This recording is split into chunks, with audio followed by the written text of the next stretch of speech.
First time. I'm going to call this second meeting to order. This is the second of our two special council meetings tonight. Good evening and welcome everyone. This meeting is being recorded and will be available on the city's YouTube channel. Just a reminder to the audience, whether you are presenting or just commenting on an agenda topic, please come to the podium that's located about in the middle there and wait to be recognized by the mayor stating your name. There is a 7-minute time limit per speaker or group. Special meeting agendas do not include the topic of citizens not on the agenda, which we usually have at the very end. However, we will allow questions or comments related to the agenda topic that is being discussed. However, council will hold their discussion first before I open it up to public comments. Above all, please show courtesy and respect at all times. Thank you. We need a roll call, please. Marianne Wainwright, Deb Motley, Dan Wozniak. Cindy Anderson. Are you there, Mike?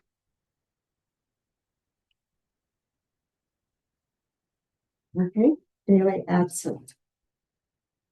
Next, I need a motion to approve the consent agenda, which consists only of our meeting agenda. Second. All in favor? Aye. Thank you.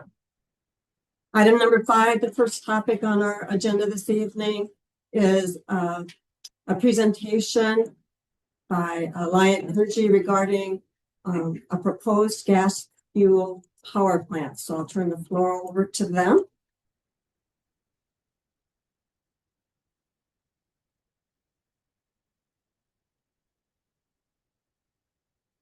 Thank you, Mayor, and thank you, Council, for inviting us and for the opportunity for Alliant to meet with you regarding our proposed natural gas-fired generating facility.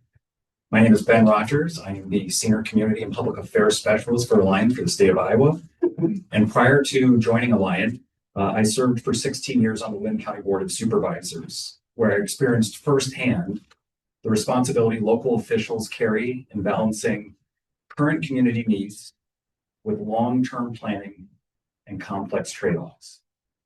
Alliant Energy values its longstanding relationship with the city of Fairfax, and we appreciate this invitation to provide an overview of the proposed Morgan Valley Energy Center. Our intent tonight is to share information that was presented at the Iowa Utility Commission's public information meeting last night, clarify the purpose of the project, and answer questions to the extent we are able. I'm joined this evening by my colleagues, Dennis Jordan, who is Director of Customer, Community, and Economic Development, and Andrew Height, Manager of Strategic Projects. And we recognize that there are many perspectives, emotions, and opinions on this issue, and we respect the active engagement of residents who are communicating with their elected officials, asking questions, and sharing their views, both in support of and in opposition of this project. Our goal is to provide clear, factual information and to engage in a collaborative dialogue with the council, addressing questions, concerns, and areas where additional clarification may be helpful. So I know for several in the room, they may have attended last night, but again, we're going to present what Alliant presented to the Iowa Utilities Commission. At the end of the slide presentation, there is a number that will be important for residents here that was presented at the Utilities Commission. It's the filing number for the Iowa Utilities Commission and a website in which to go and file any comments and support opposition, ask questions. That is the formal channel for the Iowa Utilities Commission. So that's an important number and website that the Commissioner Josh Burns presented last night, and we also want to make that available. So with that, Mayor, unless you or the council have any other questions prior from the introduction, I'd be happy to introduce Dennis Jordan, who will walk us through the presentation. Okay, thank you.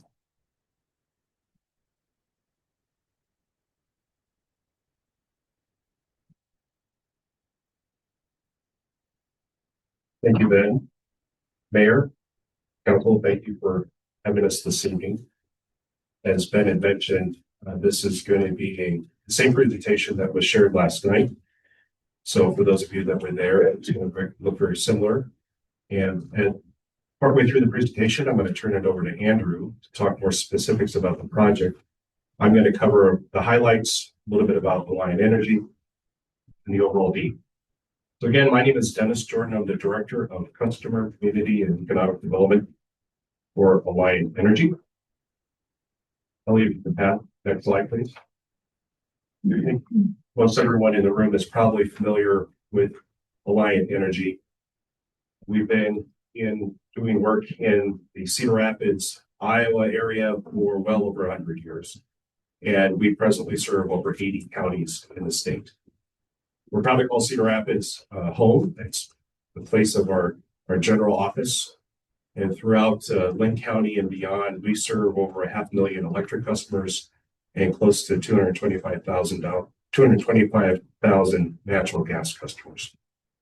Next slide, please. Lynn County, as one might imagine, is our largest load center in the state of Iowa. We've got a strong presence here, notably with the Alliant Tower in downtown Cedar Rapids. We have other facilities throughout Lynn County to serve our customers.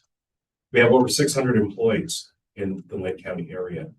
And we're very proud to call ourselves Lynn County residents, or folks that live within, say a 50 or 60 mile radius of Cedar Rapids in Lynn County. We have a number of generating facilities. Many of you might be familiar with the Prairie Creek Generating Station, which celebrated 75 years last year. It's on C Street. Right next to it and under construction is the Cedar River Generating Station. We also have Pleasant Creek Filler in Palo, Iowa.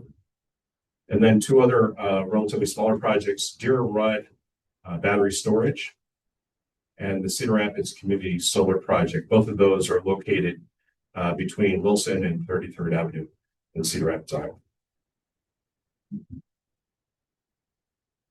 As the utility, we have a responsibility to evaluate the needs of our community on a regular basis. And as we've been having conversations with both existing and prospective customers, we've recognized that there is a need to enhance our ability to serve those customers with more power. And what's been made very clear from those customers is that they're going to have increased needs in the near future. And that's what's prompted us to really take action and begin planning for that future. We invest with a long-term perspective, ensuring that our projects are cost-effective for our customers. And Morgan Valley Energy Center is one of those projects that we feel is cost-effective. But we can't simply do it alone, right? It takes support from our communities, and it takes support also from the Iowa Utilities Commission. So I think it's important for everyone to know that this is the very beginning of the process, right? And that we are here tonight to be transparent and to share what we can. If we don't have answers to questions you might have, we will get back to you and share what we can. But we want to make sure that you feel that you've got people you can come to with questions, because I know you're getting those routinely from various folks, citizens of Fairfax.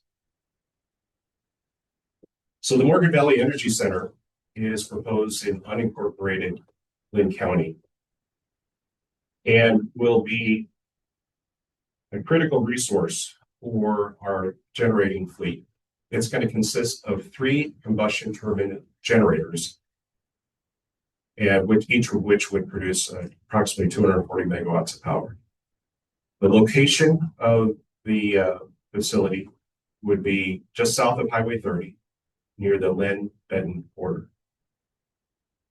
The project will use transmission to get the electricity from that generating station to our customers all throughout the state of Iowa.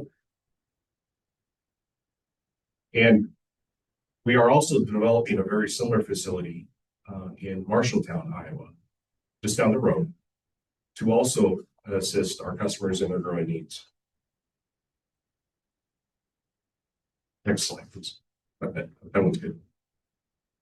I mentioned before that we are always evaluating what's the best resource. And I'm really proud of the fact that Alliant Energy has an all of the above strategy. We're known nationwide as a leader in renewables with wind and solar, coupled with battery storage, which helps make those much more efficient. But for baseload needs, we continue to need facilities that are served by natural gas.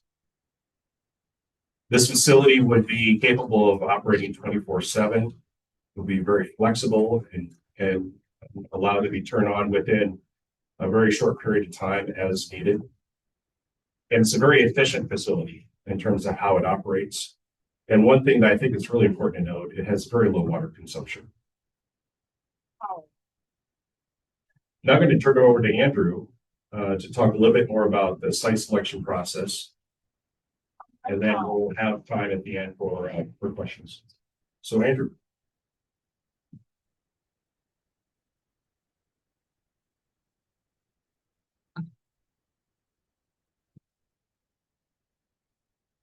Good evening. Morgan Valley Energy Center will be proposed to be at the roughly the corner of Highway 30 and east of Lynn Benton Road. During the site selection process, we do look at a number of factors. Transmission is a primary. I don't mean to interrupt, but can you talk a little bit louder? Oh, sure. Okay. Into the mic. Let me grab here everything. Let Thank me you. make sure I'm listening to the mic here. How's this? This is better? Okay. Right. So during the site selection process, we do look at a number of factors. Transmission and gas supply are two factors that are critical for gas generation power plant.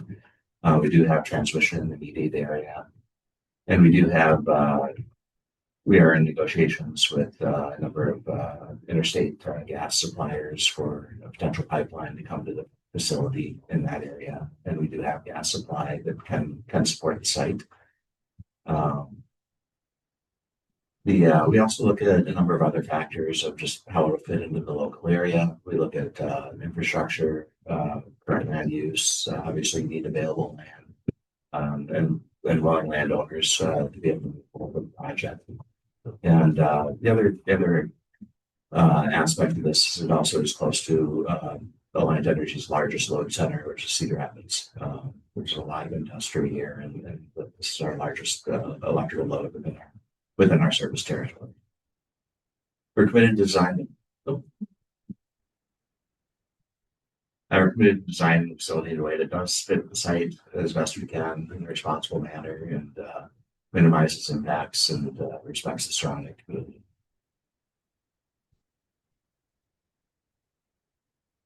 Here you can see there's an overview of what the facility will look like. There'll be a turbine hall. We are planning on putting the turbines inside the building, which helps control noise and allows them to operate more reliably in bad weather conditions. This will use spin fan coolers and radiators, so it's similar to what you'd have on your vehicle for cooling. So we don't use large cooling towers like you see over at ADM and have the bloom and whatnot from it. This will be more of an enclosed system that doesn't release water vapor into the air as part of its cooling processes. We'll have a maintenance building and an admin and control building associated with the project site. There will be exhaust stacks. We'll have 3 turbines. There will be 3 exhaust stacks associated with those. Those will be approximately 150 feet tall. We will have electrical auxiliary buildings. And then there'll also be a substation that will tie into the existing transmission lines that run right through that area. And then there'll be a gas yard, which brings the gas into the facility.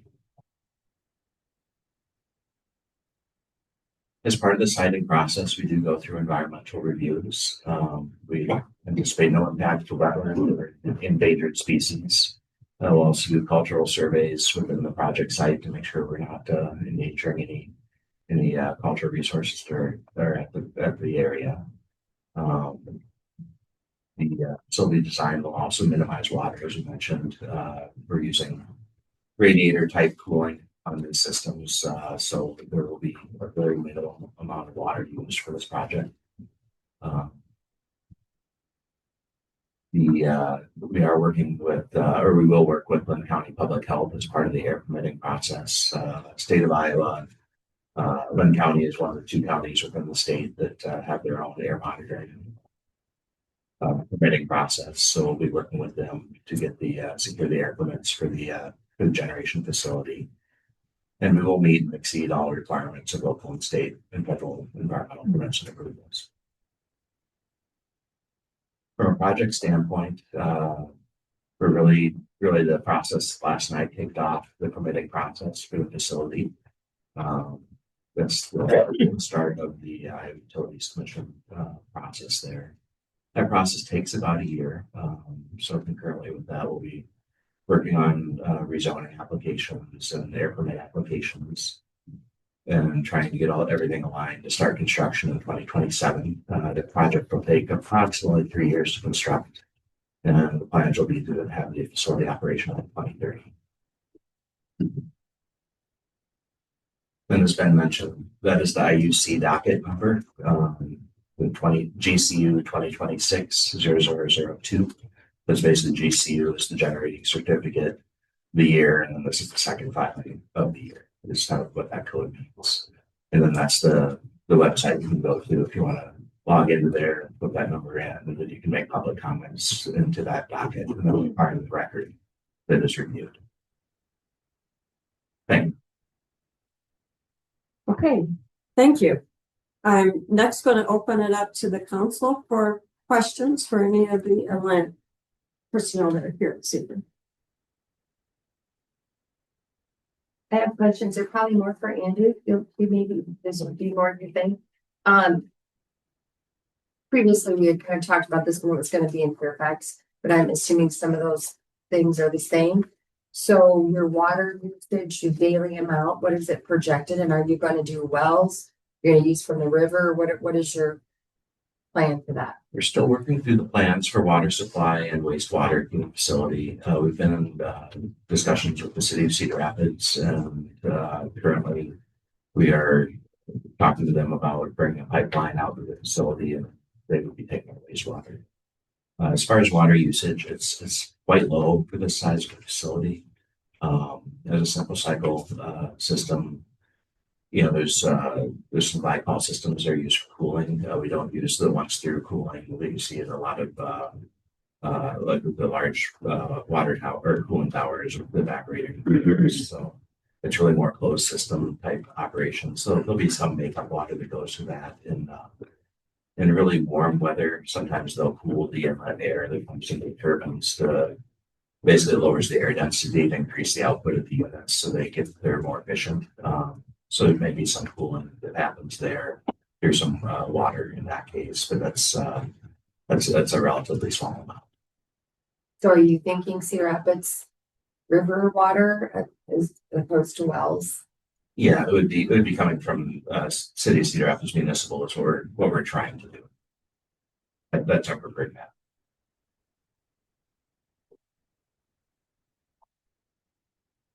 Should that process fall through, would you resort to wells out in that area?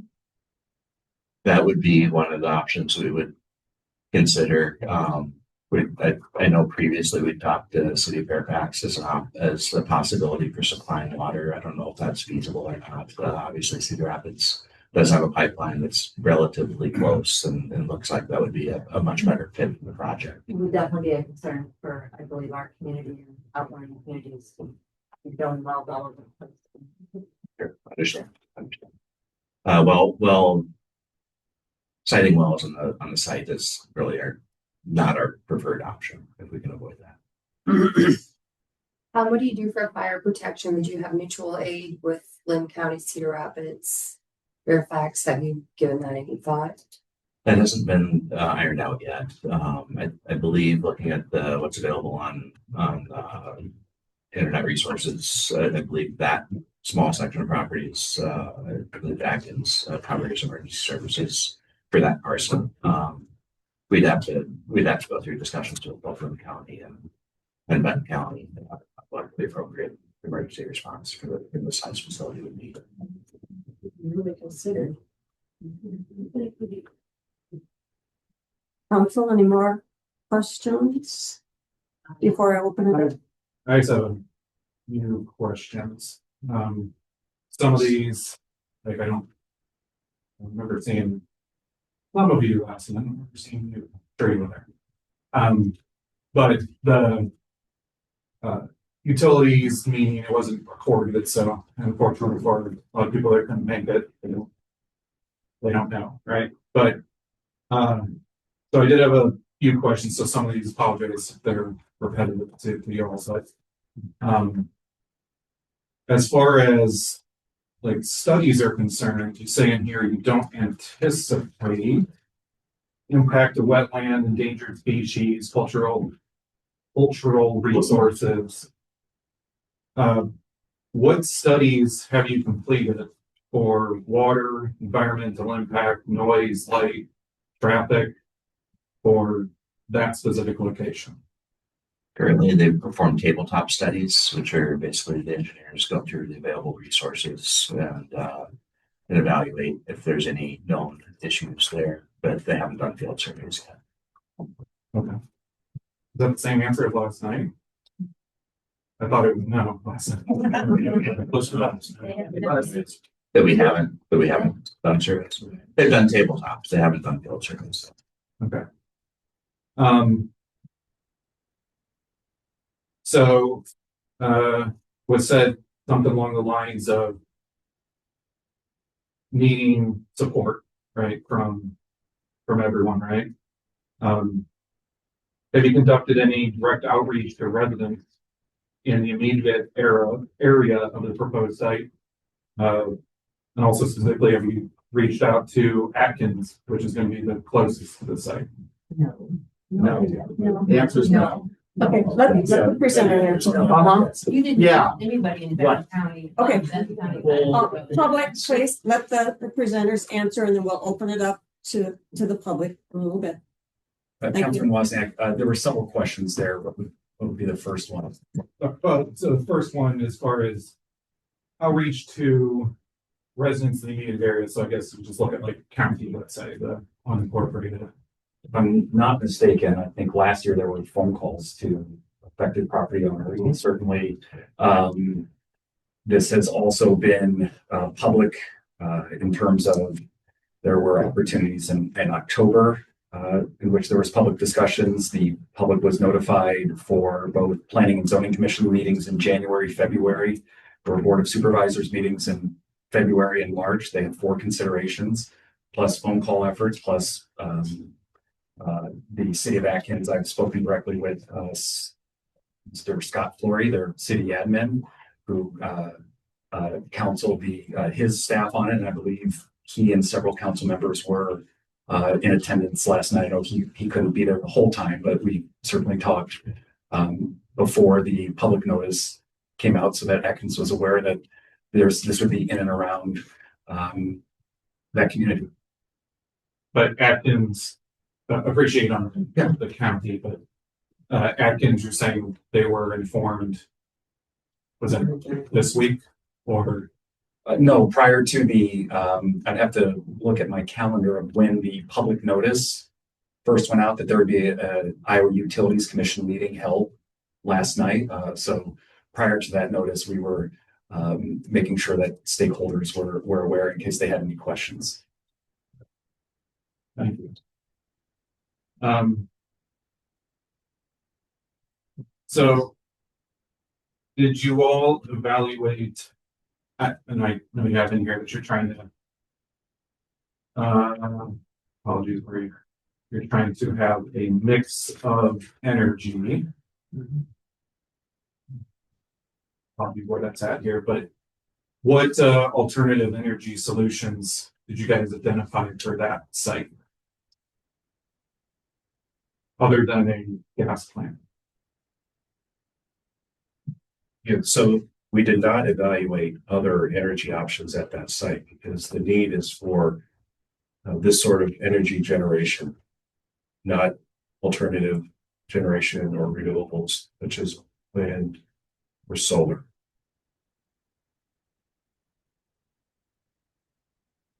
And that the need you're saying is because of like residential growth or data center growth? Yeah, that's a great question. It's an all of the above.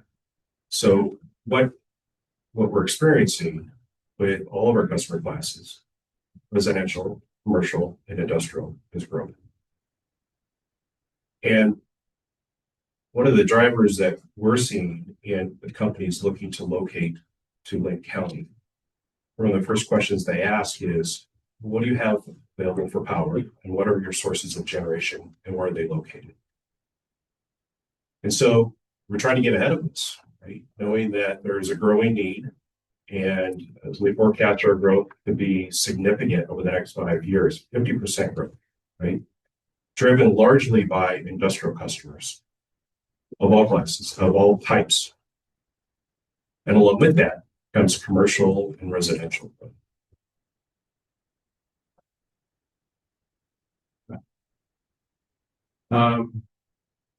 Has there been analysis to understand the impact on residents living near the facility? Especially those to the west of it.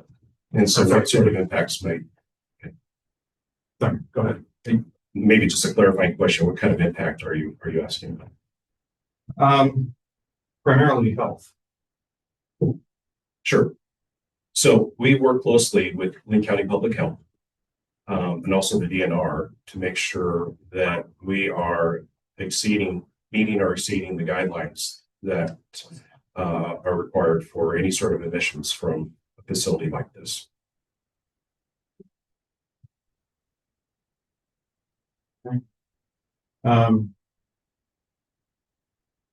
So your alliance said that they have made long-term carbon reduction commitments.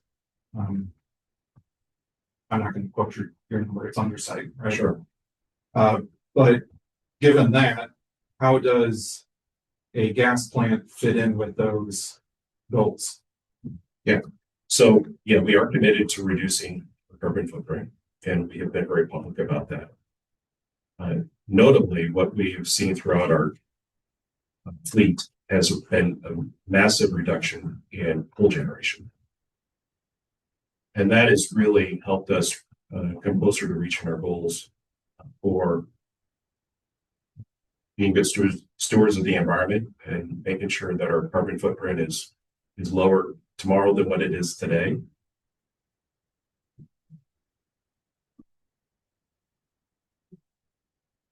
Okay. I know a lot of us aren't. There's a portion of Fairfax specifically that is aligned. Most of us are not, but again, looking at Cedar Rapids and all that. So you stated there will be a rate freeze through 2030. Is that is correct? And the facilities expect to go online In 2030. in 2030. Yeah. So this project would have an impact to rates potentially. We don't foresee that. There's no guarantees in terms of what may happen with rates, but let me help you understand the environment. With this rapid growth, and that's accommodating growth, we're having to make investments both in generation and other parts of our system. Okay, but along with that commitment of making more power in those investments, we're seeing a greater amount of sales, and those sales then help absorb some of the fixed costs that we have in these investments and spreads out those costs to a greater number of, call it, kilowatts or megawatts.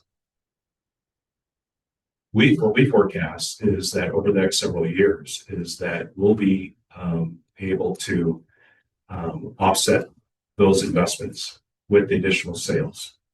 And if all goes as planned, and we very much believe this will be the case, is that will come 2030, we may not need to go into another rate case. There's no guarantee one way or the other.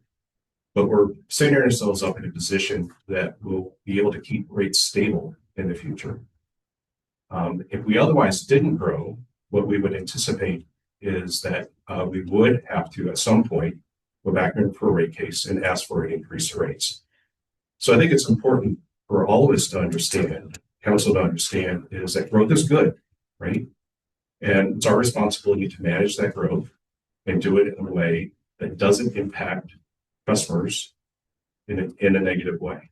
And we're very sensitive to cost. We understand that both whether it's a residential, customer, business customer, industrial customer, everybody wants to make sure that they're not having to pay more than what's necessary.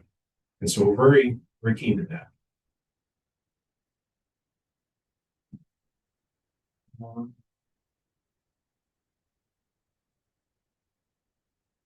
All the questions I had for the moment, appreciate the answers. Sure. I do have another question. You're looking at this plant, you're changing Prairie Creek from coal to natural gas to correct. You're gonna bring the nuclear plant back online as So well. that or nuclear not? plant is not ours. That's That next is year. that's something else. Okay. So I'm just trying to figure out, like, with all these additions, are you going to have enough power when the data centers come online to handle? Yeah, we everything? anticipate with the addition of this generation and some other investments that we're making all throughout our system in Iowa and Wisconsin, that we'll be able to meet the needs of all of our industrial customers.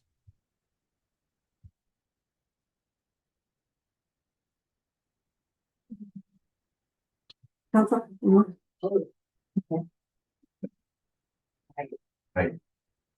Um, who do you consider affected property owners? When you talked about you have communicated with affected property owners, who are they? When we talk to property owners throughout the area that we've selected for the location. Who did you talk to in Benton County about this? Property owners? Yeah, I don't have the list of people that we spoke to. I'm not asking for names. I said, did you talk to people in like on the other side of where you want to put this? I don't know for certain whether our real estate team had done that or not. I know we've spoke to people in and around that area. I can't say for certain which side of the county line they were on. What format and was the timeline? I know, Ben, you had mentioned something about the public notice went out. How did that get distributed and just tell me a little bit about that process? You're talking about the public notice for the Yeah, how did people utility? get noticed about the meeting last night?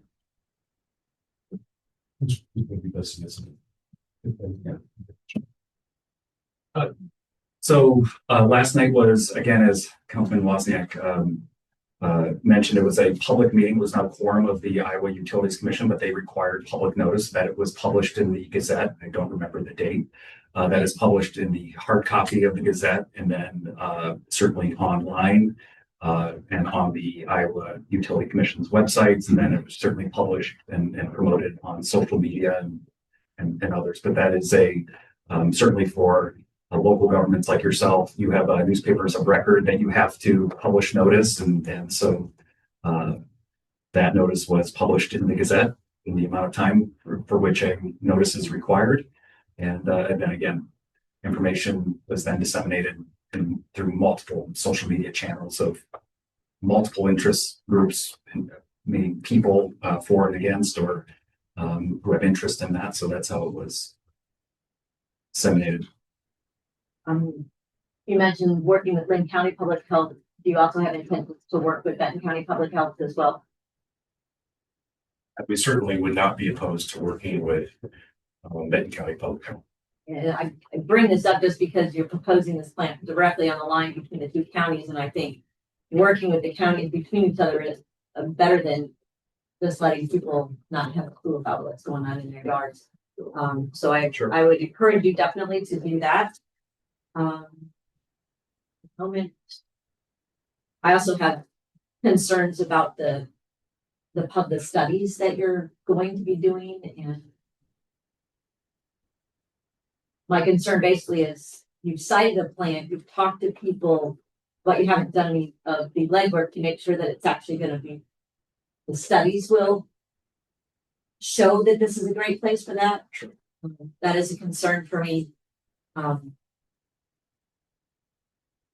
Last night I heard a lot of, we're trying to benefit our customers. And as you've already heard tonight, there are a lot of people in this area that do not align, they're not their customers. So I want to understand, it sounds like the growth is heavily industry. We all know that, especially in this area with the data centers being built. I just want to impress upon the team that we have to manage. And I know that you take those things in consideration. My other concern is I hear, what is the language that we use? Meet or exceed, guys. There are no guarantees in life. What if those guidelines get diminished or leave? Will you still hold yourselves to the highest possible standard in creating anything going forward for energy for your? Yeah, I think it's a great question. And number one, to address the first part of your comment or question, you do matter. Okay, and I want to make it clear to the council, we volunteered to come here tonight to be transparent and open about the process and where we're at and answer your questions. Don't want you to, and we're doing it because we care about Fairfax, we care about all of Lake County. And in that spirit, I don't ever envision Alliant Energy trying to not adhere to the highest standards that we would expect from any utility, right? In terms of the environment or other ways that we conduct our business. We've got a very simple purpose at Alliant Energy. It's to serve customers and build stronger communities. We can't do that if we compromise how we do operate our business. We have no intent to ever do that. I know. Any other council questions before I open it up to public comment? Okay, thank you for the moment, Dennis. Yep. In order, since the meeting's being recorded and we have people that phone in, I would ask that anyone in the public wishing to speak come to the podium. I don't know how we're going to do this to answer, but Yep. just stand by and we'll figure it out as we go. Okay. So anyone interested in the public to speak? Mayor, we're more than happy to listen to questions. What we are going to suggest is that we're just going to address questions coming from the council. But if you hear something, if you hear something that you would like us to address, we're happy to do that. But this is not a public forum. I want to make sure that we're clear on that. This is a city council meeting that we're addressing the concern, sharing a presentation, and then answering any questions of the council. Well, this is a public meeting and Not a public hearing. Right? Not a public It's not a hearing. public hearing. You're correct. It is a public meeting. Sure. And our standard protocol is to allow comments and questions on agenda topics as Sure. they occur. No problem with that. So I mean, we're more than happy to stick around if people want to make comments. And if you would want to call any of us up after the public comment period to address anything that you think needs to be addressed, we're more than happy to do. Council?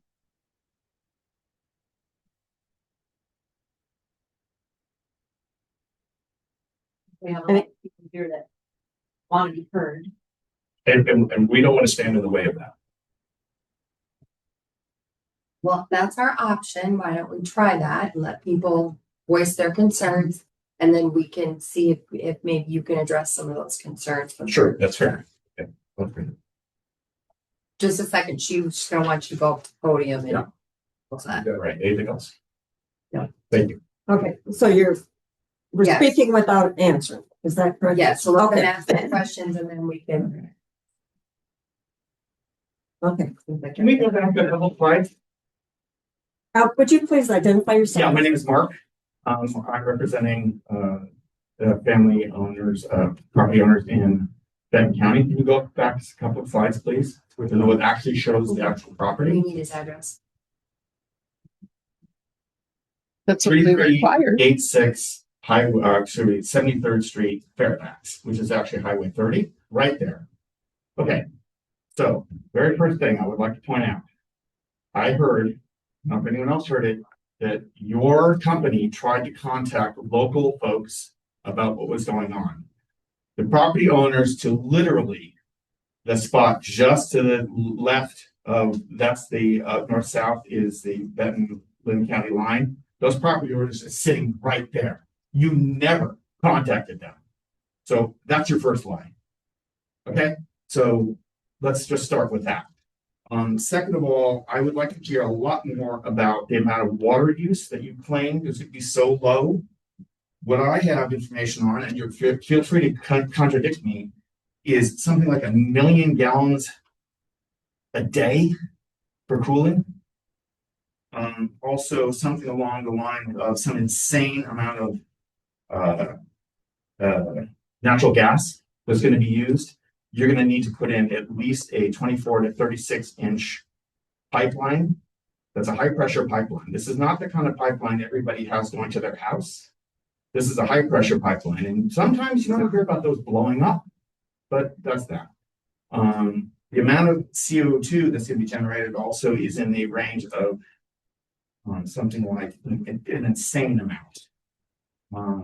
It's not also just CO2 that's going to be being generated. You're also going to be generating carbon monoxide, nitrous oxide, all kinds of things. I'm sorry, not nitrous oxide, NOx.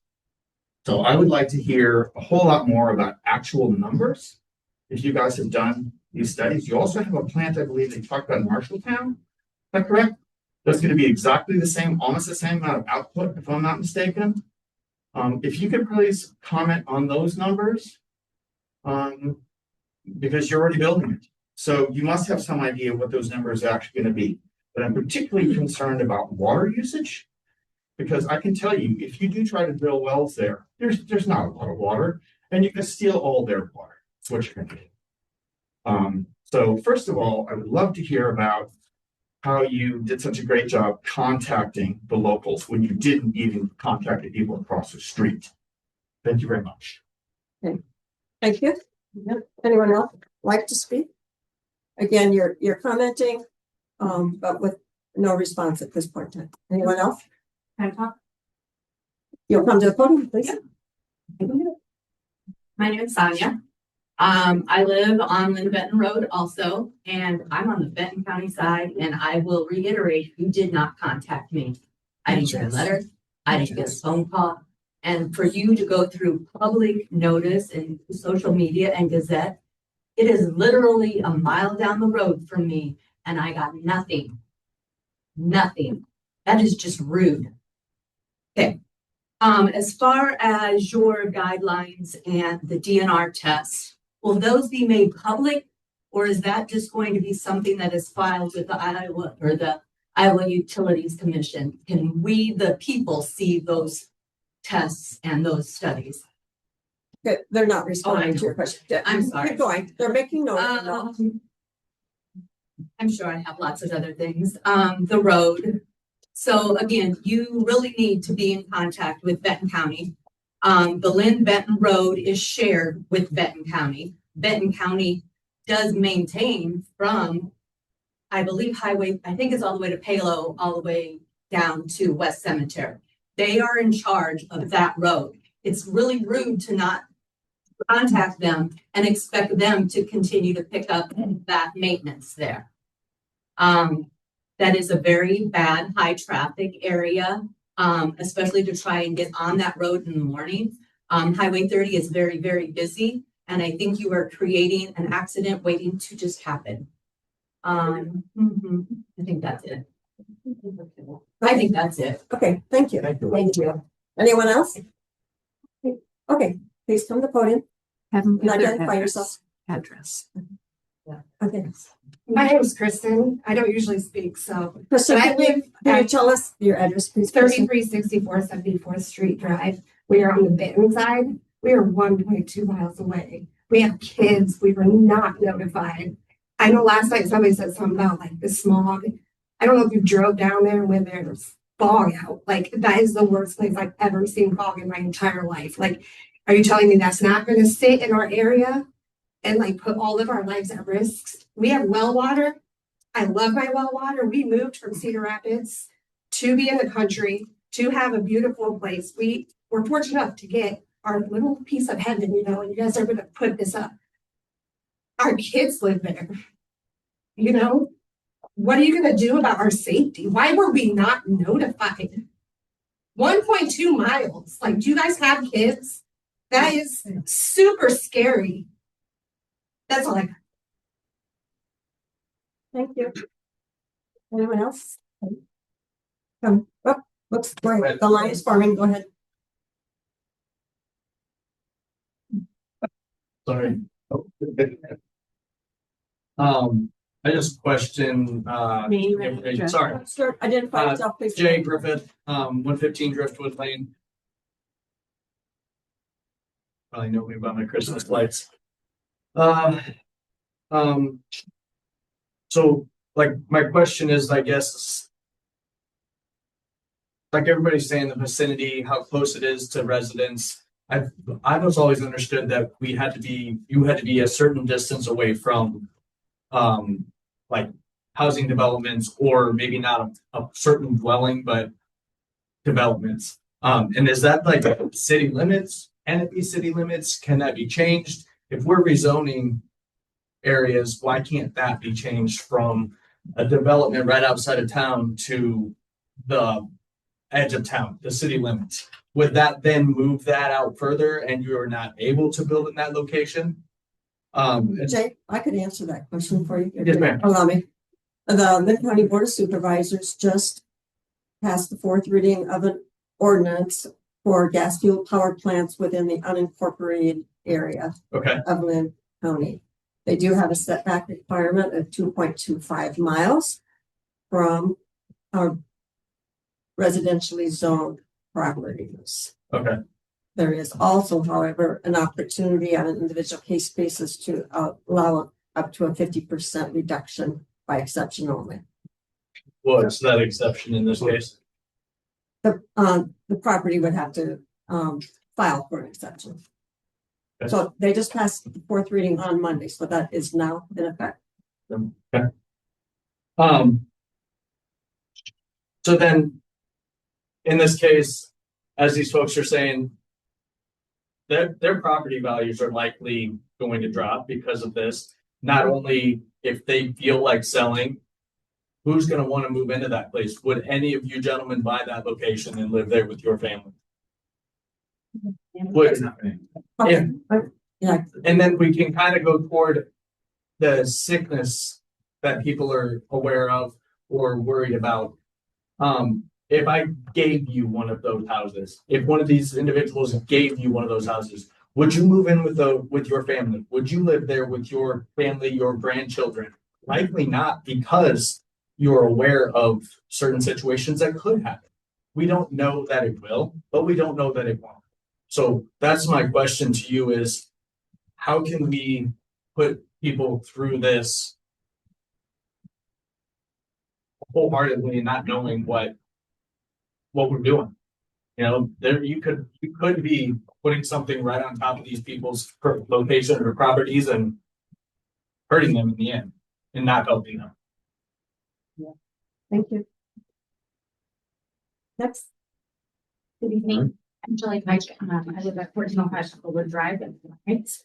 And my question is actually for the city council, and what the process is moving forward is tonight the night that we take a stand, you take a stand as the city council on whether you support this. And if not, how can the public provide you with our input as to how we think our elected officials should vote? Would that be in writing or would that be at another meeting? So we're really limited to what we can and can't do. We've already made, we've already sent Lynn County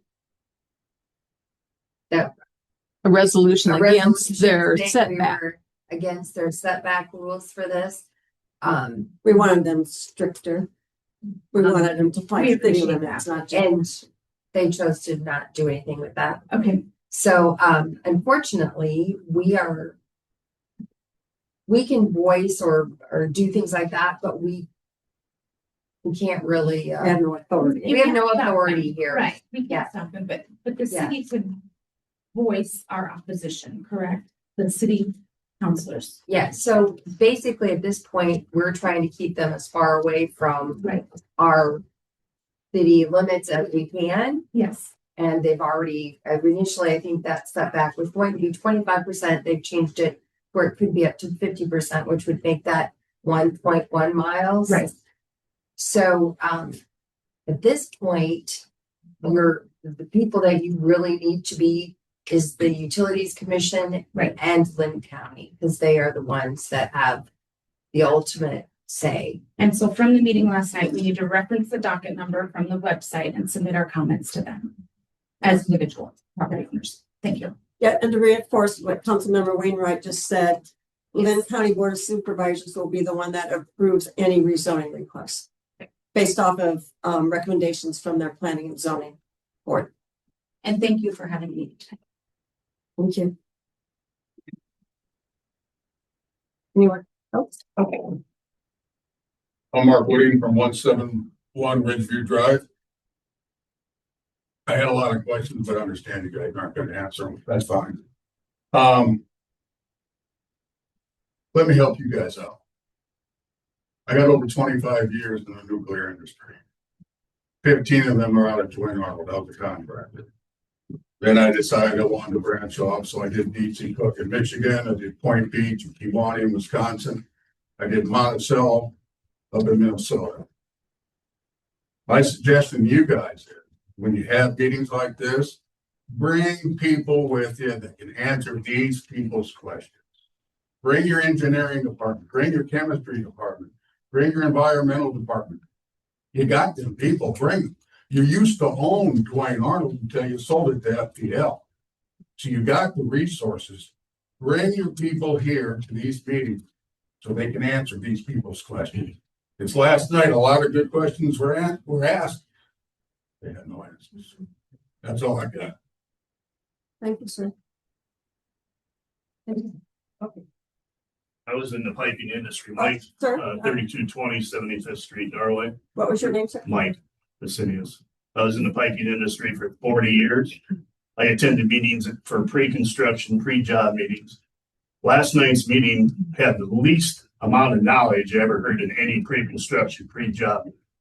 You guys have been working on this project for probably 2 years. And you know the answers to what you've tested and what you should test. And you should be able to give those answers to these people when they ask the question. And I live off of 32nd Avenue. Within probably 2.5 miles as the crow flies from the site. And between our development and 30, there's probably 60 homes there, not counting these people that live right on the street. There's 60 people in that development right there, not counting everybody else that incorporates onto Lynn Benton Road. You didn't take into consideration anything that got. Thank you. Thank you. Anyone else who'd like to speak? Go ahead. Good evening. Jeffrey Hollington, 4209 Lynn Benton Road in Fairfax, or well, unincorporated Fairfax. Mayor, I appreciate you being at the Lynn County Board of Supervisors meeting yesterday in regard to supporting the 2.25 mile setback. I'm going to go on record here today opposing this project on several grounds, but with regards to the city of Fairfax, there is one concern that you should be paying attention to. And I would definitely encourage your participation, continued participation in the Lynn County Board of Supervisors as they have their jurisdiction over this, as well as the Lynn County Health Department and other jurisdictions or governing bodies for this jurisdiction. The EPA has talked about the 2.25 mile buffer zone, as well as saying in some circumstances that they should be increased to as much as 10 miles. And so this city is certainly affected by the placement and the siting of this facility, given the prevailing winds that are normal for this area. And as well, I would also be cognizant of the fact that with regards to the types of fuel as well as the design of this facility. That environmental impact is of concern. Nitrous oxide has been discussed, as well as fine particulate matter and others. I would encourage you to demand a environmental impact report, or at least pay attention to what is provided to the Lynn County Board of Supervisors, as well as the Iowa Utility Commission, and a mapping of noise levels that this facility may have. And in terms of regulatory, what is the legal recourse for residents if this plant violates noise or air quality regulations? I think that all of us need to be very careful to demand that from our elected leaders, as well as those who are in the governing boards that are going to be looking at this thing. As far as the specific zoning ordinances, I will say this to those of you in this room. This is the first meeting. Well, yesterday was supposed to be the first meeting. I do agree with the observations that have been made here today, tonight, in terms of no notification to me, other than what they have talked about, the public notices. But I think the courtesy of a visit or a phone call would have been extremely appreciated, and you could have heard from us at that point in time. But they did not do that. And so your participation in follow-up meetings like this or others, anything taking place at the Lynn County level, anything taking place at the Iowa level, your voice needs to be heard, because if you're not there, assumptions will be made, actions will be taken, and that's where we sit. So that is my my charge to everyone in this room, is to participate in the process and to make your voice heard. That is all, unless you have questions. Okay. Anyone else?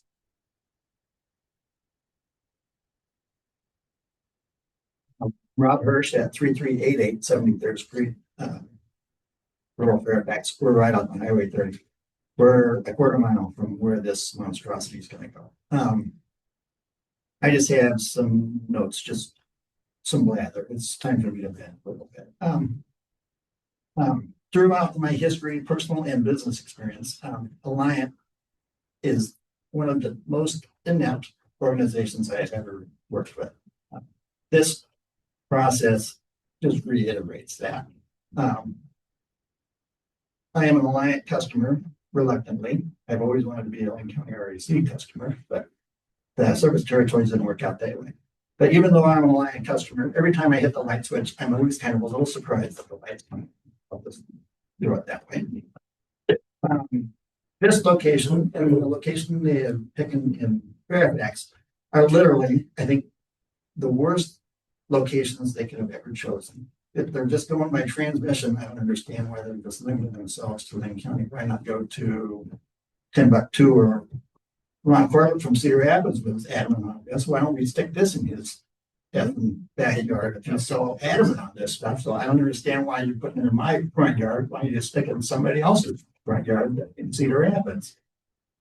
The locations are worse for its ag land right now. They want to convert it to industrial, heavy industrial. So this is going to look like ADM in the future. It's literally on the edge of the county. So all they talk about is Lynn County, but their butt is sticking in my front yard, and everybody else that lives in Benton County, they're not even talking about Benton County. So as the State Farm Insurance ad says, like a good neighbor, I don't see anything like that here. They are literally on the highest point in the area. So the towers are going to start at 150, 200 feet. Just to give you a little perspective, the Alliant building is about 250 feet. So these towers are going to be pretty much like the Alliant building. They won't be the same structure, the same type.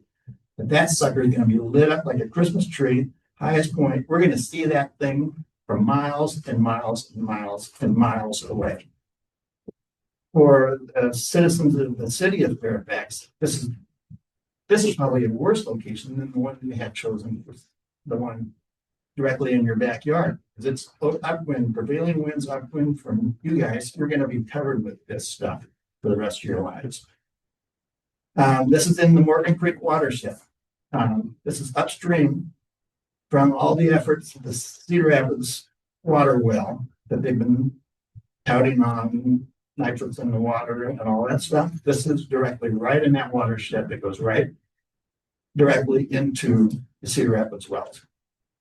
They've spent millions and millions of dollars on restoration in parks and the watershed, all for what, some industrial thing that they've got planned. So this is 160 acres. The footprint is fairly small in this 160 acres, but don't let that fool you, because this is just the initial part of the project. They're not even talking about what happens after 10 years, 20 years. They're going to expand this to fill that thing. Since they got the zoning, they might as well just take it all the way down the county line towards Walford. They might as well just take it all the way down up to Halo. It's still outside the buffer. It's all ag lands, which is expendable anyway. So I don't understand why people are just limiting themselves. They've talked about a battery storage. Nobody talks about battery storage. They said last night, we don't know anything about battery storage. That's another lie that this organization just spewed last night. We have a friend that's going to be just next door neighbor to the battery storage. That was the only neighbor that we knew of that got correspondence on where this thing was going to be located. All we knew was it's going to be somewhere in this township, maybe. It's going to be in this area, but never heard anything. So on that, we didn't hear jack from any of this stuff from the line. I don't know how that happens. I get a bill from Alliant monthly. I get text notifications when my power is out. I get text notifications when my power is going to be restored. This is on my cell phone. I get emails about all their marketing stuff that they're pushing, saying how great a company it is. But somehow they're not able to contact me about something in my backyard that's going to be directly affecting me and now affecting them. As I say, if I need neighbors like this, who needs diarrhea? That's all I got. Thank you. Okay. Anyone else? I'm Jennifer Kellison, 1502 Cardinal Drive, Fairfax. I just have a question for the council about growth and future growth of the city, especially residential. I live in Heartland Heights. I moved there about 2 years ago, with the hopes that, you know, it's a growing community, lots of new houses. In fact, where I live, they're building 5 new houses around me. So I just want to know from the council, you know, what our plan is, because right where I live is going to look, right where I live right now on Cardinal looks right in that direction, right at that, where the power plant's going to be. And how we talk to developers in that area. Are they still interested in developing and building houses that are just potentially going to sit because no one wants to live there? I just want to know about the future growth of Heartland Heights and how that's going to work out with the power plant being in our area now. Dan, do you want to comment on that since you're also a Heartland Heights person? I actually have spoken to a couple developers, and this is feedback from client. They're not aware. So as far as growth concerned, their opinion, but I think this does hurt the growth of Fairfax, Atkins, and West Cedar Rapids. But We do have a future land use map, comprehensive plan documents on the city's website that are available. Zoning map as well that would show you where we're anticipating future growth. Yeah, I know where the future growth is. What I'm concerned about is that no one's going to want to build in those areas with that power plant there. And 2.25 is to current residential is what I'm hearing. They just found out about this And it's a huge financial issue for them because they own all that property and that's where our development growth was supposed to be. So we're not sure what they're gonna do yet because it's a huge financial. You know, they own property and they're doing it in phases and now this. So I know they're aware of it now. I'm not sure what their next steps will be, but that definitely was where we were focusing our growth on, and this is not the best situation for that. Same thing with future growth to the south. Cedar Rapids has planted the data centers as close as they possibly can. So that's not good for our growth either, for residential growth anyway, but. Regarding this initial one, that's why we made an attempt, we created the resolution in opposition of this. We requested in our resolution that the County Board of Supervisors take into consideration changing the language from a residentially zoned area because we know where Heartland had residential zoning stops, but that's our planned development has been out there for years. So we, made the opposition to put it in our city limits. That was not taken into as large a consideration that I would like to have seen for sure. So now we do have a planned development that has been on our books for a very long time. That now the developers make some decisions and your voices need to be heard. I will encourage you to take one of these if you have not. Go to the website, sign up, do. Because as a council, we did what we thought was correct. We created the resolution in opposition of this. We didn't even like the 2.25, but that was better. But we wanted it from the city limits, not just from the residential. Anyone else wanting to speak tonight?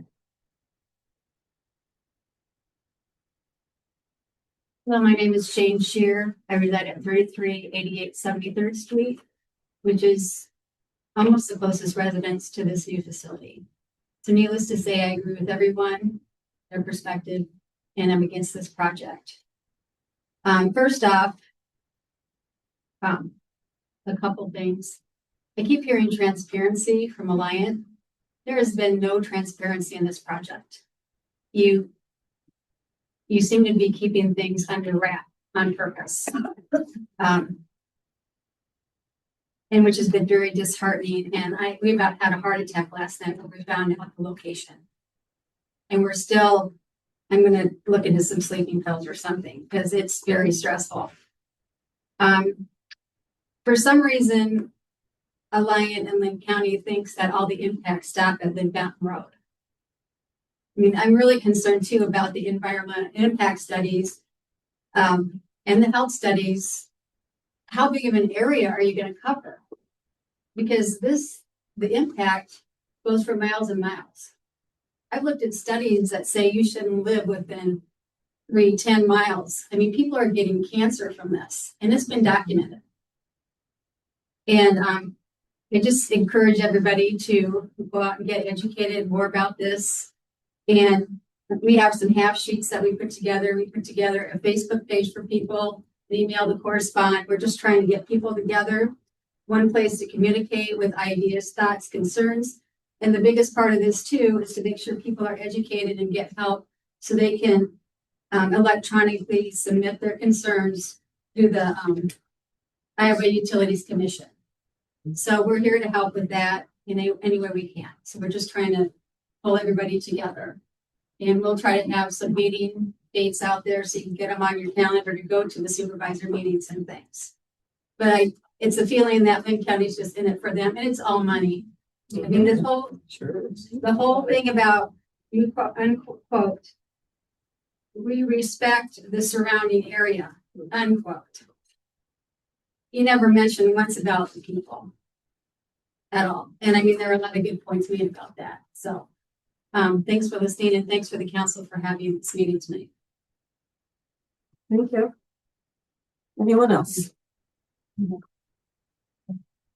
Okay.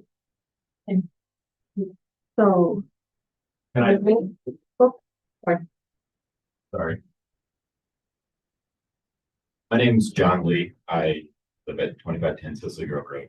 I have a lot to say, realize that I'm not going to get the answers that I'm looking for. I have 3 daughters, 8, 10, and 11.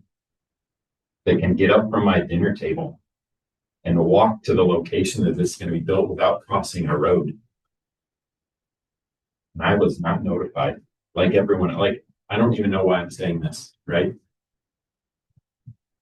I'm also a small business owner. I have a very small business, but I have morals and values and culture that I care about. It's important to me that my customers are served well. I'm not a customer of you guys, but I respect that you guys need to make decisions based on what your business needs to do. But I'm trying to raise my kids to have morals and values, and the transparency that's happening last night and today is not the values that I want my kids to have. If you want the future generation to work for you, which employees are you going to pick? Who's going to want to work for a company? My daughters know a little bit about this. I don't believe in keeping everything from them. I've spent the last 13 years of my life trying to get away from the big city, although I realize, like, I'm here. There's reasons why I'm here. I bought a house out in the country, and I spent 12 years building it. My blood, sweat, and tears, my money poured into my property. What is my future? What is the future of the investment that I've been building for the last 14 years of my life? What's the future of my kids and where we're going to live? What do I tell them honestly tonight when I go home from here?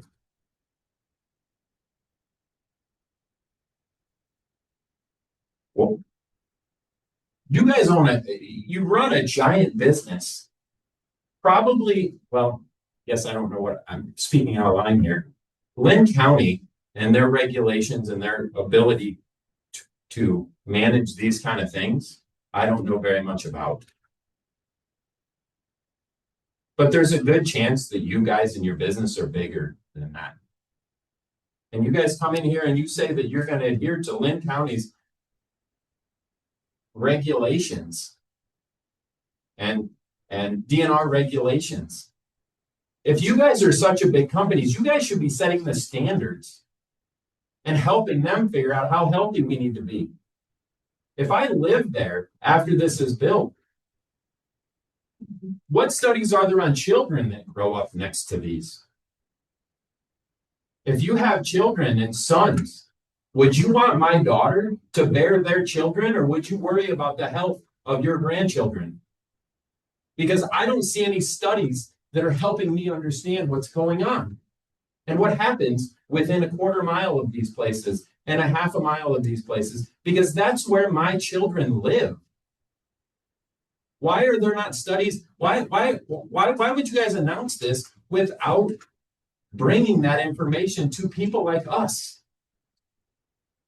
And if you're going to spend hundreds of millions of dollars on something like this, protect the people. Like, if there's studies done, hey, this is what we found.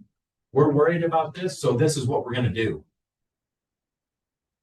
Because there's people saying, well, you shouldn't live within 10 miles or 2 miles or whatever it is. You guys should know. You are building these things. There is further places away that there's less people that live close to that you guys could do it. I don't know how much harder it'd be. I don't know how much more money you would have to spend or less money. I don't know, but you do. And there's a reason why it's here. But the fact is, you guys say, I'm not going to look at all my notes, but hey, my kids are not in the circle of what matters. You know, I can live with you guys not caring about me, my financial future. I get that. I'm an adult, but these are my kids. They didn't sign up for this, and neither did I. There is a really foundational thing that I really disagree with that's been said here, and I think everyone here does. There's probably a lot of people in this room that don't watch the news regularly, that don't get on social media, find the news. Like this, the people that are making the decision and writing these permits or how all these organizations, I don't know anything about them. And the majority of these people in here probably don't either. A postcard in the mail. In my mailbox. That's what they used to do. As a matter of fact, a lot of places still do that. Yeah, I get it. A lot of people throw it away. But something like that would have been seen. And if you would have done it, there would be a lot different questions. And you guys could respond to that in a way to people like me that said we did send them. Like this, really? My kids don't get screen time. We don't turn on the TV at my house. Period. End of discussion. Like my kids, an 11-year-old probably would have been more likely to see whatever you guys put on social media than half the adults in here. Stop taking up your time. Thank you. Thank you very much for giving people like me a vote to speak. Anyone else? Okay. Thank you, team, for being willing to share your presentation and taking questions. And will you be available after the meeting, or are you gonna? How would you want to handle this? We've got something. You may not stay the whole meeting, though. We've got some budget things to. That's up to you. Is there like a website that you can, like, given all the questions that they had, is there a website that you can direct people to where you can post, like, for example, where the results of the studies will be? Like, you know, you have to check for archaeology, you have to check for, you know, all the things. So is there a place that they can go to see those results, or will you post those? I'm assuming those have to go to Lynn County at some point. Is there somewhere on your website that some of these questions would be, you know? Yeah, that's a great question. I don't know the answer to that. I know today that all questions and information is being directed to the value utility. Yeah, and we are going to be providing information as requested to Lynn County when they request it. So Maybe watching Lynn County, their agendas for zoning and all those kinds of things would be a good. Yes. To check with Lynn County. And just a quick FYI, for those in attendance, Lynn County does have an alert system that you can sign up for so that you're notified when they have a new agenda out there. So that you don't have to search every minute of the day. You would get an email alert if that's how you want it, notifying you that that's going to happen. We make an ask that if you're updating Lynn County and others, that you also get it to Cynthia, or, you know, or mayor, you know, for Fairfax at least, just to keep us informed of what's going on. We'll discuss that and let you know. Thank you. Do you have any additional questions? I don't know, council? Additional? Okay, thank you again for being here tonight. We're gonna move on the agenda to item number 6. Okay.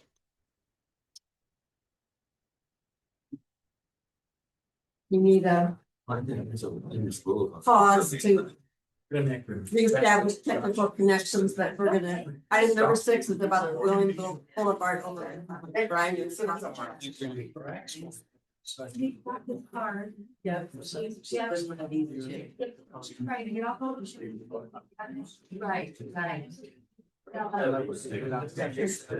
what it said to you or that you have is that when you get time for giving our lives to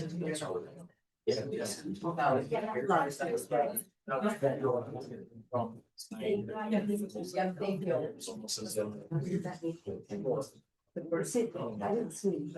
Like you don't, it's like that's not what needed to be done. Everybody was used to continuously. It's no why and nothing. I don't believe it. So it's like all the questions just.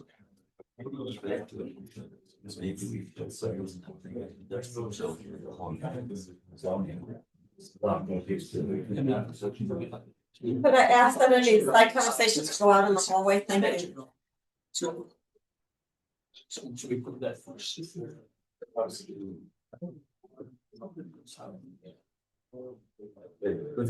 right.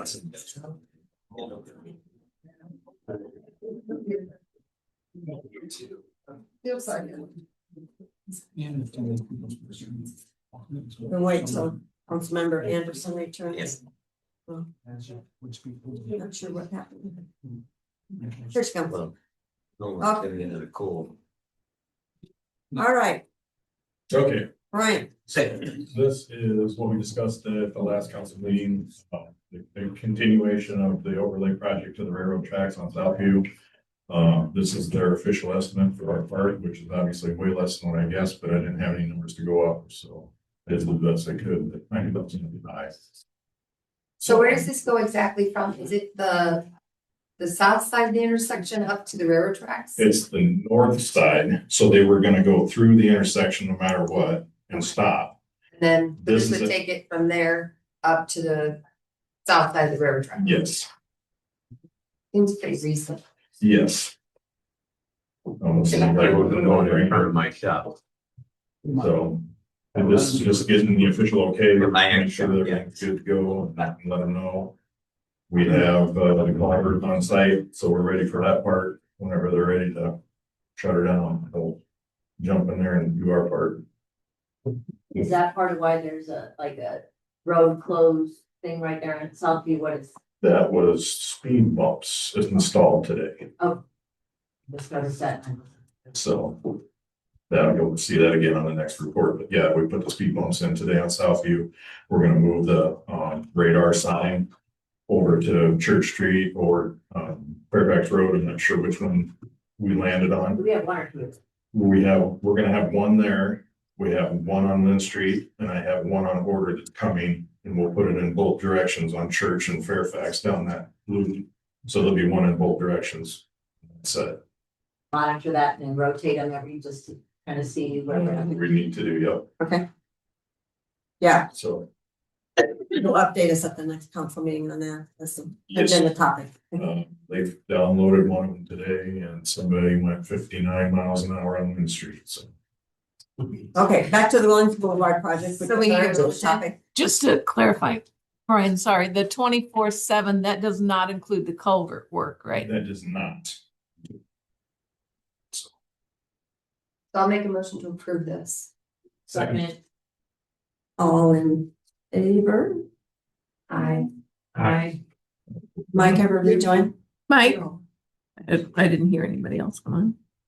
Just one quick question, Brian. As far as you know, do they still anticipate starting about the second week of April? For that. Might we need for that weather? I haven't heard an official date, but I know they were trying to work out the details. The last time I talked to Joel, they was thinking sooner than later, so. They really want to get it done before the Wright Brothers and 151 intersection and Railroad. They're doing a project there and they don't want to close them both at the same time, so I think they're gonna opt for trying to get ours done ahead of that one. Or at least they're going to, there is some issues with the road and they're looking to at least get a layer or two down before that at a minimum. So at least not to have the road deteriorate any more than it already is. So. I know our latent contact is good about talking to the residents that are impacted directly. But as soon as you know that they're gonna get started, could you let Cynthia know so that we could send a nixle out to notify the world? Yeah, sure. The world?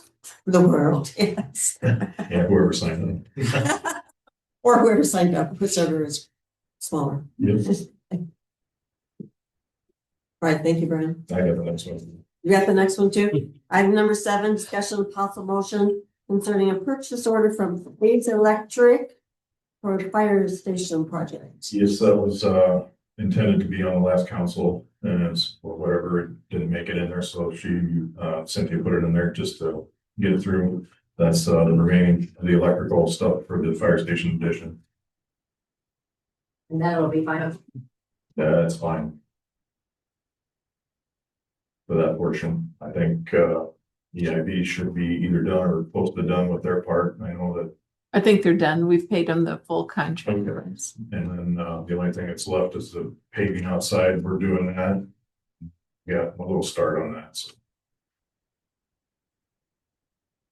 So unless you have questions for Brian, I need a motion to pay this bill. Second. All in favor? Aye. Aye. Thank you. All right. Next, we have some updated information from Cynthia on the fiscal year 27 budget. Okay, so you have a slightly revised printout from the one that was in the packet on Friday. Let's see. I found an error in a formula on page.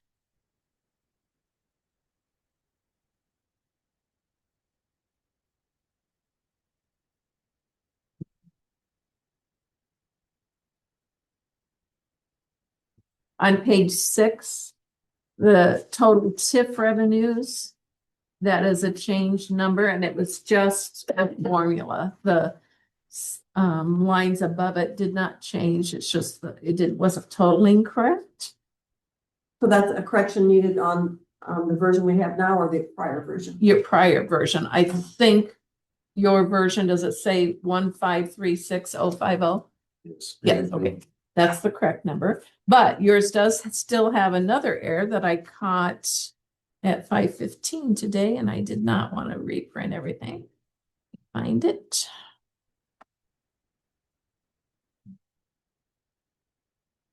It's on page 28. It is the total water debt service. I think your copies say 261,090. It's 271,090 because the interest amount is not 53,000, it's 63,000. Other than that, I've got everything inputted into the state form and all the subtotals and totals match. But I do have a question. I gave you a local option sales tax report. And, we talked about using local option sales tax for the final truck. So I am going to put it in the fiscal 26 budget amendment because Chief Sankett thinks we'll have it by June. If we don't get it paid by then, it'll be in a budget amendment for 27, but it doesn't really matter where we have it. If you look at your fiscal 27, there's still 225,000 unassigned. And that's in addition to the keeping the 100,000. So,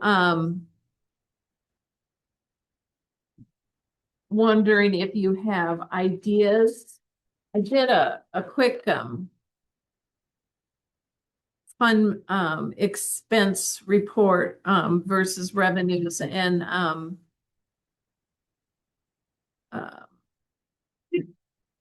all of the projected fund balances are still way positive, but in the fiscal 27 budget, the general is about $500,000 more in expenses. And again, the expenses never come in like we've estimated. But road use is about 305,000. We used to pay more out of loss in road projects, but we've shifted them because road use fund has built up. But now,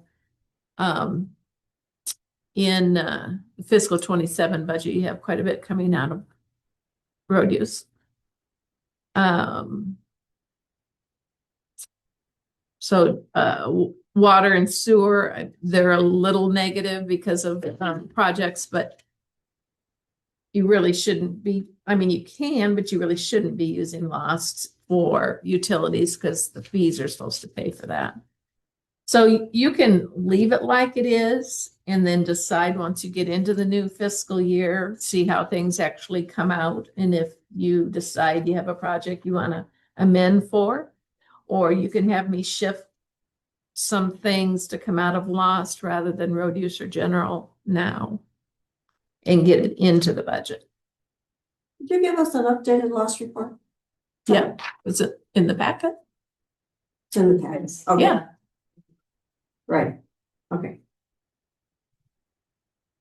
I'm inclined to just leave it alone until we have a better handle on what's gonna happen with well expenses and, you know, some of those kinds of things we still don't have information back on. There's no penalty or it's not just messing anything up, correct? We just amended it and moved stuff stuff around. around. Yeah. I agree. You just can't spend it until you budget. Okay. We just don't know what we're gonna have coming up, so I think we should maybe. Yep. And those were the highlights. Does anybody have any questions? With no movement, the only thing I've got to put into the state form is the hearing date and time. Everything else is inputted and balanced. We were gonna look at the CIP again, correct? Well, Shane's just giving you an update based on the discussion. Did you have any questions though, Shane? No. And I have worked those year one stuff into the budget. I filled out the transfers and, oh, I know the other thing I should mention. I talked to Maggie Berger about geobonding for the CIP issues. See if I can get that page. She will have more information at your next regular meeting about it. If you look on page 7, that's debt proceeds in. So you see $1,100,000. That's for possible cash flowing the bridge project. We want to get some more detail on how often they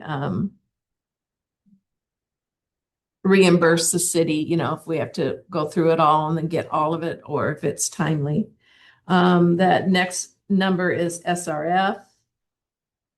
The next number, the 892, that's SRF, which is through the Iowa Finance Authority, and it's those are both water revenue bonds. The 225 would be a geo bond for the sewer lining. The 140,000. This is based on the city's share of maybe 135. Again, we had a cash flow question about that, but she's going to show you samples of us borrowing 140,000 in a geo. The Eagle View water main, 188,000. And so the planned geo would be 553,000. And then maybe a short-term bank loan for cash flowing the bridge if needed. She has reached out to the bonding attorney, and they'll do urban renewal updates as needed, but it just has to be done by the fall before you do your TIF report or your TIF certification, sorry. And they're planning on bond closing in July. Question, Cynthia. So if most of these projects here are SRF types of things or water sewer, the Vanderbilt Street one, the 188, is that? The 188 is Eagle View. The one that's water. I'm looking at is Vanderbilt. Vanderbilt Street is 140, excuse me. Mhm. Is that an opportunity to use lost funds? We don't have to borrow it? Suppose you could. I mean, you're only borrowing 140. It's not a big amount, but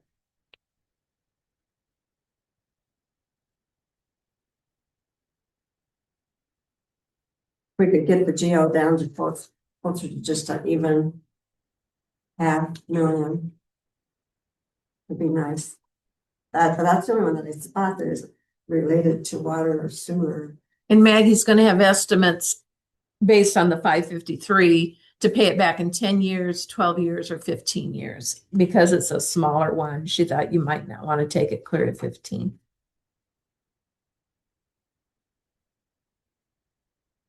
And to clarify for loss, we have 225 Unassigned. in addition to the 100,000. Yep. So we've got the money there.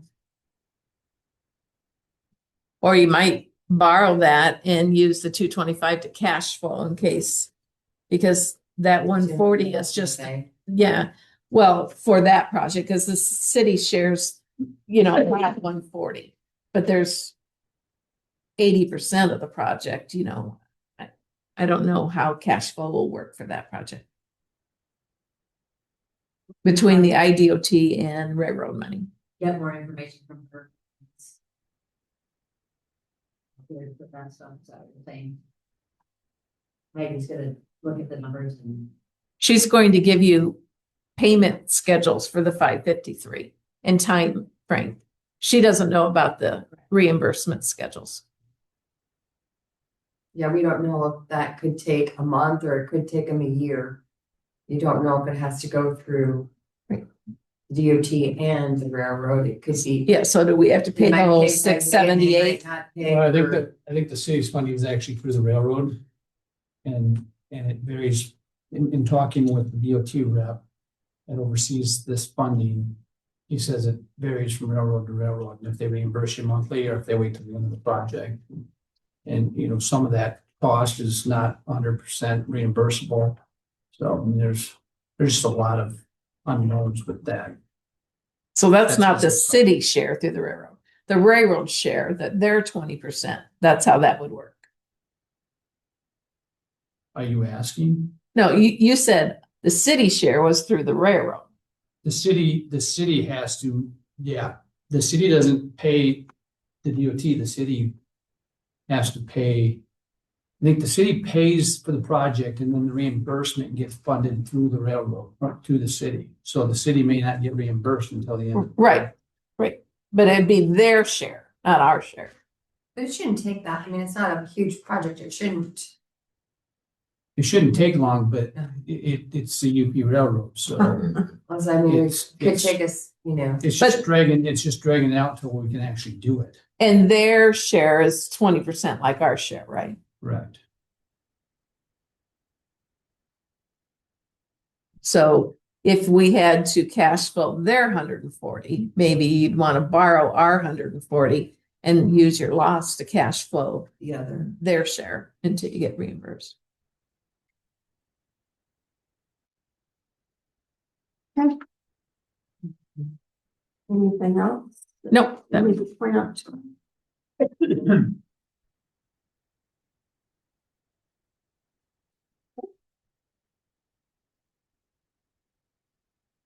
All right.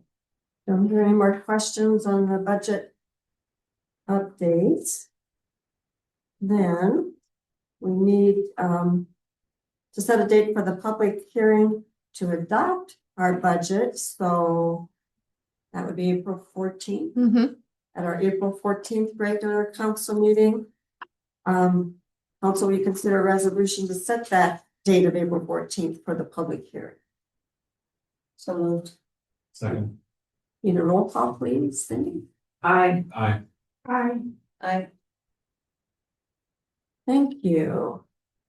The only additional comment I have this evening is that the third annual meet and greet, which we typically have been holding after these two meetings, is now scheduled for Tuesday, April 7th at 6:30 p.m. And that'll go out in the fax, and I've shared that with the department heads to invite their volunteers. That's all I have. Do you want to give an update on the employment situation? Oh. So Go ahead. The Yes. hiring committee had, for the public works position, had made an offer to, and had accepted offers for 2 employees. We heard from one of them today that he is declining. He's accepted a different position.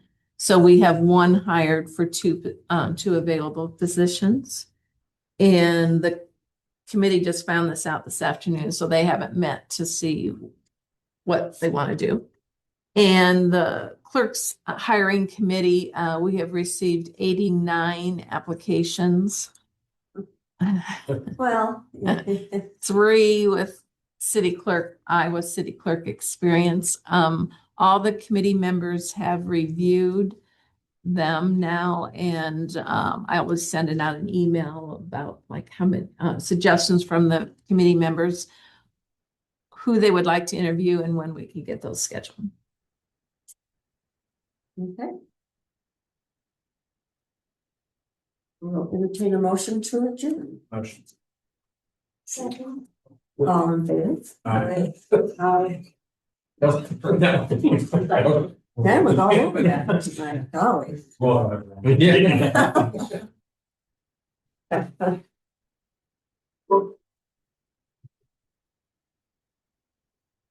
yeah.